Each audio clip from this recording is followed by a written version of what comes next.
কথাই বলে শখের তোলা ৮০ টাকা। এই শখ যদি হয় কোনো নারীর, তাহলে দাম বেড়ে যায় আরো অনেক।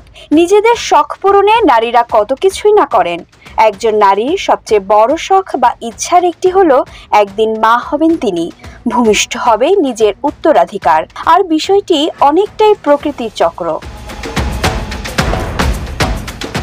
কিন্তু এমন কি কখনো শুনেছেন গর্ভবতী হতে স্বামী বা সঙ্গীকে ছেড়ে অন্য দেশে ছুটে যাচ্ছেন নারীরা? তাহলে খুলেই বলা যাক, গর্ভবতী হতে নারীরা সুদূর ইউরোপ থেকে এখনো ভারতের একটি গ্রামে ছুটে আসেন। শুনে চমকে গেলেন তো? কিন্তু কথাটা একেবারে সত্যি।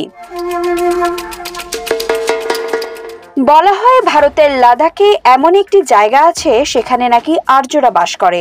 আর যে কয়েকটি খাঁটি আর্য সম্প্রদায় অবশিষ্ট রয়েছে, তার মধ্যে একটি হলো ব্রোকপা সম্প্রদায়। তাদের মধ্যে দারদ উপজাতির নারীও রয়েছেন, যাদের গল্প আজ কেবল আধুনিক ভারত নয়, গোটা বিশ্বের রীতিনীতিকে ছাড়িয়ে গেছে।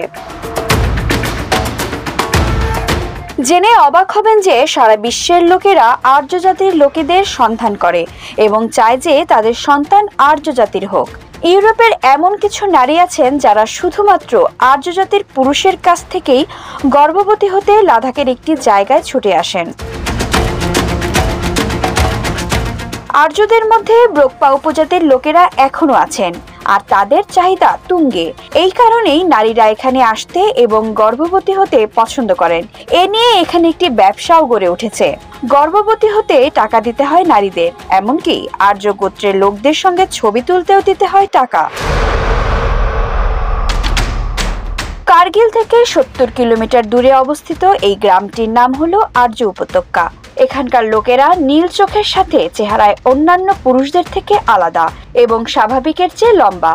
বলা হয় ইউরোপ থেকে নারীরা মা হবার ইচ্ছা নিয়ে এই আর্য উপত্যকায় আসেন, এরপর গর্ভবতী হয়ে দেশে ফিরে যান। ঐতিহাসিকদের মতে এই উপজাতির নাম ব্রোকপা, যার নীল চোখ, হালকা হালকা ত্বক এবং উচ্চতা অন্যান্য জাতের মানুষের চেয়ে বেশি। এটি বিশ্বাস করা হয় যে ব্রোকপা উপজাতির লোকেরা আলেকজান্ডার দ্য গ্রেটের সেনা দলের সদস্য ছিল, যারা লাদাখে বসবাস শুরু করে। আরও দাবি করা হয় যে আজও আর্য উপত্যকায় ২০০০-এর বেশি আর্য উপজাতির মানুষ বাস করে। ইউরোপীয় নারীদের বিশ্বাস, এখানকার পুরুষদের সাথে শারীরিক সম্পর্কের মাধ্যমে তারা গর্ভবতী হলে আলেকজান্ডার দ্য গ্রেটের মতো সন্তান জন্ম দেবেন। ব্রোকপা জাতির লোকেরা তাদের পূর্বপুরুষ এবং জিনগত স্বতন্ত্রতা নিয়ে গর্ব করে।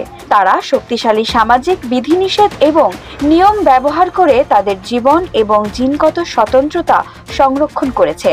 লাদাখের লেহ জেলার দাহানু উপত্যকায় তাদের মাত্র ২টো গ্রামে যেতে দেওয়ার অনুমতি দেয় ভারত। আর্য রক্তের শুদ্ধতা বজায় রাখতে ব্রোকপারা কেবলমাত্র নিজেদের জনগোষ্ঠীর মধ্যেই বিয়ে করেন। নারীর তুলনায় পুরুষের সংখ্যা বেশি হওয়ায় এখানে নারীদের মধ্যে বহু বিবাহের রেওয়াজ আছে। এখন অবশ্য আধুনিক ব্রোকপারা অন্য গোষ্ঠীতেও বিবাহ করছেন, তবে সেক্ষেত্রে তাদের ঠাঁই হয় না গ্রামে।